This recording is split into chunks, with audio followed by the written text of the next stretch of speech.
నమస్తే, welcome to social post. నేను మీ మాధురి. రోజు మనతో పాటు ఉన్నారు శ్రీనివాస్ వార్రేవు గారు, విజ్ఞానం వ్యవస్థాపకులు. నమస్తే సార్. నమస్కారం మాధురి గారు. సార్, మనకి హిందూ ధర్మంలో అంటే ఈ ధర్మం కొంచెం సనాతనమైన అయినప్పటికీ కూడా దీంట్లో ఒక లూప్ హోల్స్ ఎతుకుతూ ఉంటారు. అవును. ఆ లూప్ హోల్స్ ఎక్కడున్నాయి? అది అవును. మీకు ఎందుకు తప్పుగా అనిపించింది? తప్పకుండా. సో ఇప్పుడు మనం త్రిమూర్తుల గురించి మాట్లాడుకుందాం. సో ఎందుకంటే అది మన సనాతన ధర్మంలో చాలా కోర్ కాన్సెప్ట్. ఎస్. సో ఇందులో మామూలుగా మనం తెలుగులో కానీ సంస్కృతంలో కానీ మాట్లాడితే బ్రహ్మ సృష్టికర్త, తర్వాత విష్ణువు స్థితికారుడు, తర్వాత శివ లయకారుడు అని చెప్తారు. అదే మనం ఇప్పుడు వికీపీడియాలో ఓపెన్ చేస్తే Brahma the creator, Vishnu the preserver, Shiva the destroyer. Destroy చేయడానికి మనకి దేవుడు ఎందుకండి? మనం అంతే కదా. చేసుకున్నది చాలు అదే డిస్ట్రాయ్ అవును. అవ్వటానికి. ప్రత్యేకించి అదే దేవుడు వచ్చి డిస్ట్రాయ్ చేసేది ఏం లేదు. అదే ఎందుకంటే ఇంగ్లీష్ అనేది చాలా లిమిటింగ్ లాంగ్వేజ్. ఎస్. సో దీని వలన చాలా మంది యాజ్ ఇట్ ఈస్ గా అవే వర్డ్స్ వాడుతుంటారు. Please repeat that word. అంతే, చాలా English. Limiting language English. Yes. ఎందుకంటే చాలా వర్డ్స్ కి డైరెక్ట్ ట్రాన్స్లేషన్స్ లేవు. సో లయ అన్న పదానికి డిస్ట్రాయ్ అని వాడుతున్నాం. సో దాంతో ఏదైనా అందరికీ ఇప్పుడు యువత స్కూల్లో నేర్చుకున్న శివుడు డిస్ట్రాయర్, అలాగే everybody ఎవరు మాట్లాడినా శివుడు డిస్ట్రాయర్, శివుడు డిస్ట్రాయర్. ఆ పదం వింటున్నప్పుడు నాకంతా చాలా బాధగా ఉంటుంది. శివుడు లయకారుడు. ఆ లయ అనేది చాలా బ్యూటిఫుల్ కాన్సెప్ట్. ఏంటంటే ఇప్పుడు ఫస్ట్ లా ఆఫ్ థర్మోడైనమిక్స్ తీసుకుందాం. ఎందుకంటే energy can neither be created not destroyed. సృష్టి ఆదిలో ఎన్నైతే యాటమ్స్ ఉన్నాయో, కార్బన్ యాటమ్స్ ఉన్నాయో, ఇప్పుడు అన్నే ఉన్నాయి. కానీ అవి వేర్వేరు రూపాంతరాలు చెందుతున్నాయి. సో జాయతే గచ్చతే ఇది జగత్.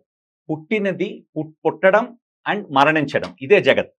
ఎందుకు మనకి సైన్స్ లో కూడా అదే అంతే. చెప్తుంది కదా, energy is transfer one form to another అంతే. ఫార్మ్. ఇప్పుడు ఆకు పుట్టింది మన వసంతకాలం. ఇప్పుడు వసంతకాలం, కొత్త ఆకులు చిగురుస్తున్నాయి, కొత్త పువ్వులు పూస్తున్నాయి. సో మనం ప్రకృతిని చూస్తున్నాం. కొత్త ఆకు ఇప్పుడు పుట్టిందంటే ఫాల్లో మనకి శిశిర ఋతువులో కొన్ని పాత ఆకులు రాలిపోయి, ఆ తర్వాత హేమంత ఋతువు తర్వాత వచ్చిన తర్వాత ఇప్పుడు వసంతకాలంలో కొత్త ఆకులు చిగురుస్తున్నాయి. దాని వల్లనే చెట్టు పెరుగుతోంది కూడా. పాత ఆకులు అలాగే ఉండిపోయాయి అనుకోండి. పువ్వు ఉంది, 500 ఏళ్ల క్రితం పువ్వు ఇప్పటికీ అలాగే ఉంటే అది అంత డెలికేట్ గా ఉంటుందా? అంత సుగంధం ఉంటుందా? ఉండదు. సో పువ్వు అనేది వాడిపోయిన తర్వాతే కొత్త పువ్వు వస్తుంది. ఎందుకంటే పువ్వు అనేది దాని స్వభావం ఏంటంటే డెలికసీ అండ్ సుగంధం, తేనెటీగలు వస్తాయి దానికోసం. ఆ డెలికసీ మెయింటైన్ చేయాలంటే సృష్టిలో ఆ పువ్వు వాడిపోవాలి, తర్వాత ఆ పువ్వు పుట్టిన తర్వాత వాడిపోవడమే దాని లక్షణం. అది వాడిపోతుంది ఎందుకంటే మళ్ళీ సెకండ్ లా ఆఫ్ థర్మోడైనమిక్స్.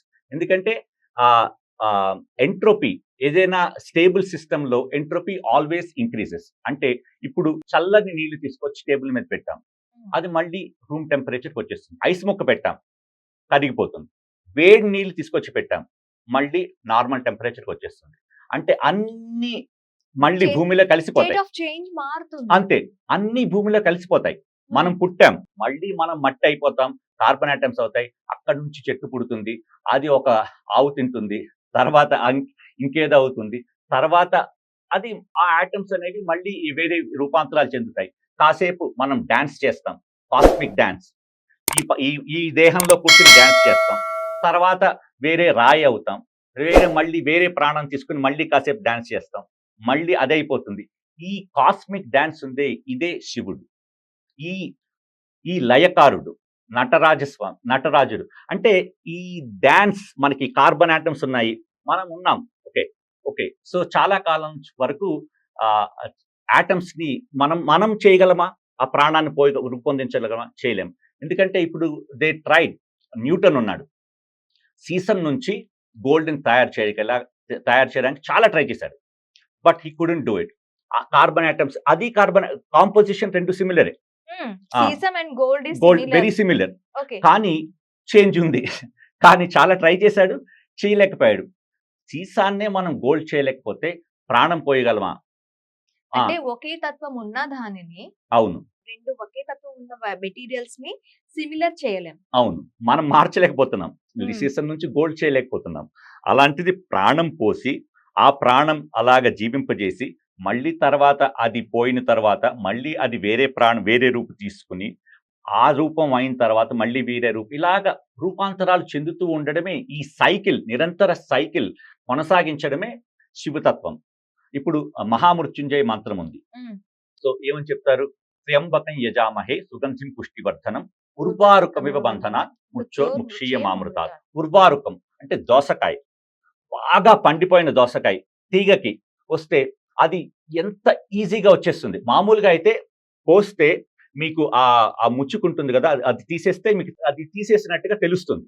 కానీ బాగా పండిపోతే ఎంత అలా సులువుగా వచ్చేస్తుంది. మనకి మృత్యువు కూడా అంత ఈజీగా రావాలని ప్రార్థిస్తున్నాం. ఎందుకంటే మృత్యువు అనేది మనకి అది నిస్సందేహంగా పెయిన్‌ఫుల్. వస్తుంది. పెయిన్‌ఫుల్. అంతే. అది ఎప్పుడో ఒకప్పుడు వస్తుంది. పెయిన్‌ఫుల్‌గా రావచ్చు, పెయిన్‌లెస్‌గా రావచ్చు. మనం అడుగుతున్నది ఏంటంటే, ఆ మృత్యువు నాకు ఉర్వారుకం ఎంత ఈజీగా కింద పడుతుందో పండిపోయిన దోసకాయ, నా మృత్యువు కూడా అంత సునాయాసంగా రావాలి. వావ్! ఎందుకంటే మృత్యువు అనేది ఎవెన్షియల్. హ్మ్. అది మనం ఎస్కేప్ చేయలేం. చాలా మంది ట్రై చేశారు. అక్కడ తారకాసురుడు, అందరు అసురుడు అడిగేదేంటి? రావణాసురుడు, మృత్యు నాకు వద్దు. మృత్యు వద్దు. కానీ తర్వాత వాటికి మళ్ళీ లూప్ హోల్స్ ఉన్నాయి.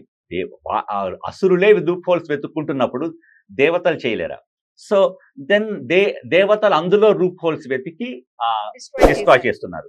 సో ఇదంతా ఈ సైకిల్‌ని మనం ఎస్కేప్ చేయలేము. కానీ ఈ సైకిల్‌ని మనం అర్థం చేసుకోగలిగితే అప్పుడు మనం మన జీవితానికి అది సార్థకత లభిస్తుంది. సృష్టి, స్థితి, లయ. స్థితి అంటే మనం ఉన్న జీవితాన్ని సార్థకంగా జీవించడం. సృష్టి, మనం ప్రాణాన్ని సృష్టించలేం. కానీ మన క్రియేటివిటీని యూజ్ చేసుకొని మనకి జీవన శైలికి ఉపయోగపడే వస్తువుల్ని సృష్టించగలం. అదే లయ. లయ అంటే ఈ సైకిల్. ఒక మనం మోల్డ్ తీసుకొని, మట్టి తీసుకొని ఒక కుండం చేస్తాం. తర్వాత ఆ మట్టితోనే ఇంకా వేరే మట్టిని యాడ్ చేసి వేరే పాత్రను తయారు చేస్తాం. సో ఈ పాత్రలో ఉన్నదేంటి? మట్టి. కానీ మట్టే ఆ పాత్ర అది కాదు. వేదాంతంలో ఉండే చాలా గూఢమైన సబ్జెక్ట్ ఇది. యూజువల్‌గా ఈ ఎగ్జాంపులే ఇస్తారు. మట్టిలో పాత్ర చేసుకున్నాం. ఈ పాత్ర మట్టి, కానీ మట్టనేది ఇందులో పాట కూడా వస్తుంది. 'జగమే మాయ' పాటలో. కాబడి కొయ్యేనోయ్ కుండలు మన్నేనోయ్ హ్మ్. కనుగొంటే సత్యమింతేనోయ్. కావడి అంటే మనం భుజం మీద మోస్తాం కావడి. ఫైనల్‌గా చూస్తే ఆ కావడి కొయ్యే అంటే వుడ్. అంతే. అంతకన్నా ఏమీ కాదు. బల్ల ఆర్ టేబుల్ ఇవన్నీ ఫైనల్‌గా మనకి వుడ్డే. కానీ wood can take different forms. Hmm. అలాగే కుండలు మన్నేనోయ్. కుండ అనేసరికి అది మన్నే. సో ఇలాగే ఇదే తత్వం. Carbon atoms. మన అందరం ఏంటి పేరు మనకు పరబ్రహ్మ, పరమాత్మ, దేవుడు. మనం ఏ పేరు పెట్టుకున్నా పర్వాలేదు. ఆ పేరు అనేది జస్ట్ పాయింటర్ మాత్రమే. మన అందరిలో ఉన్న తత్వం ఒకటే. మన అందరిలో ఉన్న మెటీరియల్ ఒకటే. పదార్థం ఒకటే. కాకపోతే ఆలోచన శైలే హూ వి ఆర్ అనేది డిటర్మైన్ డిటర్మిన్ చేస్తుంది. చేస్తుంది. అంతే. సో ఇక్కడ శివతత్వాన్ని అర్థం చేసుకోవడంలో తప్పు చేశారంటారు. అవును. అది. అంటే మెయిన్‌గా ట్రాన్స్‌లేషన్. ఇంగ్లీష్ మీద రిలై అవుతున్నాం. ఆ ఇంగ్లీష్ ట్రాన్స్‌లేషన్‌లో కొన్ని తప్పులు జరుగుతున్నాయి. కానీ మనం అందుకే మన సంస్కృతి నేర్చుకుంటే ఆ తత్వాన్ని డీపర్‌గా అర్థం చేసుకోగలం. దాన్ని మనం నెక్స్ట్ జనరేషన్‌కి అందించగలం. కరెక్ట్‌గా అందించగలం. Thank you. ధన్యవాదాలు.